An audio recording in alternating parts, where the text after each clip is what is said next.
governors that are willing to stand up to the federal government and try to, stop it. But look, this Connecticut state government is a disaster in and of itself. So I don't expect, I mean, look at all the money that the state of Connecticut is spending. I mean, the first thing this Connecticut should do is get its own house in order. We just raised taxes. We need to lower taxes. I mean, the main reason when I came back to Connecticut, because I moved from California, I still have 2 offices out there, and I've got an office in Florida. I mean, there's no income tax down there.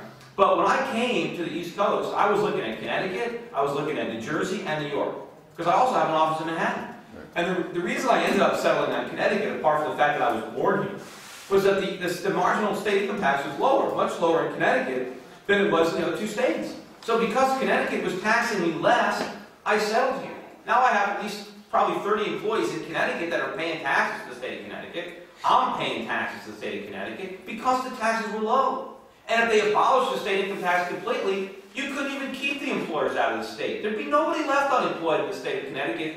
We could lay off a lot of federal government workers because there'd be so many businesses coming to the state, fleeing all the high tax states all around us. And, businesses, we need to understand that if we reward and glorify entrepreneurship and risk-taking in businesses, everybody is going to benefit. Right now, we want to try to, the politicians want to appeal to the lowest possible denominator of envy and try to, I read an article today that, they're saying we want to give people health care and make the rich pay for it. Something for nothing.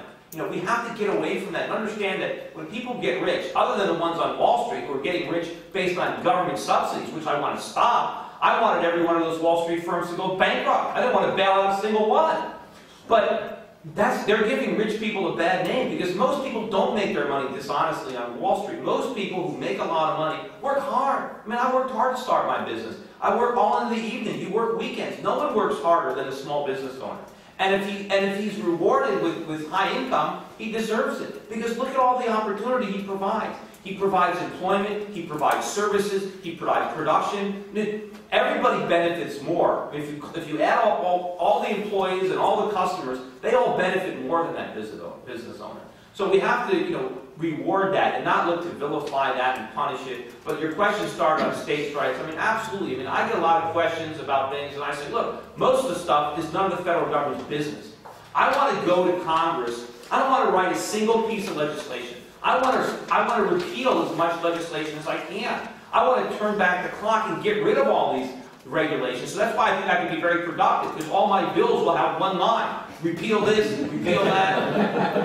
And I'm going to have a lot of time to do it because I'm not going to be looking for raising money to get reelected. I'm not going to be doing any of that. I want to be there, but if I don't get reelected, I don't get reelected. It doesn't really matter to me. So I'm going to spend all my time trying to undo the damage that's been done over the last 20 or 30 years. And hopefully there's some other courageous Republicans who understand and believe these principles, but they've been too afraid to speak up. And maybe I can get them. Like sometimes you're in a war and you go into combat and people act heroic. Maybe there's some potential heroes there that can stand up to leadership and stand up for principles if somebody can just encourage them to do it. And I think if I can get elected telling the truth, then it'll give some of these guys the courage to do that as well. Any other questions? Kind of change the subject a little bit.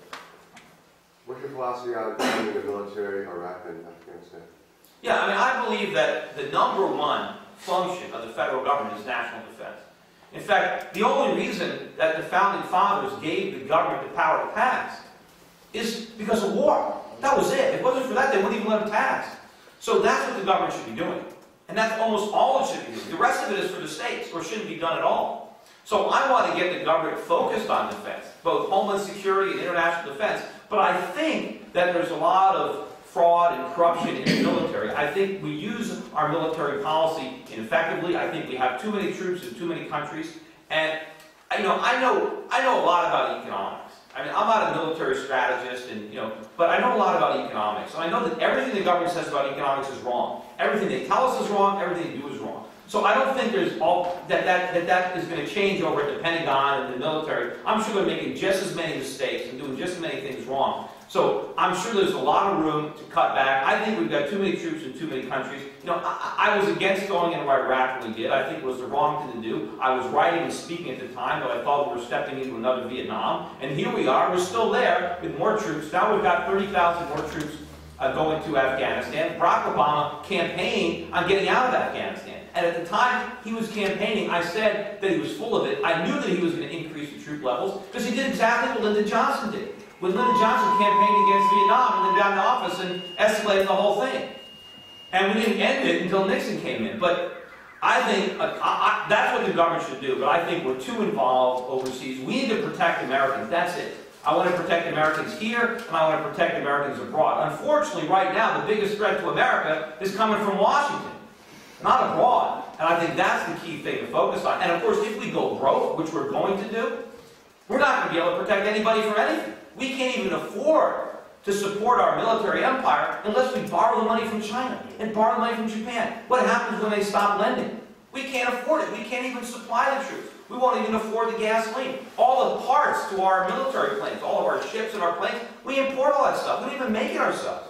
So we are totally vulnerable because of our weakened economy, and that has to be solved first. Otherwise, we're not going to do anything. And, yeah.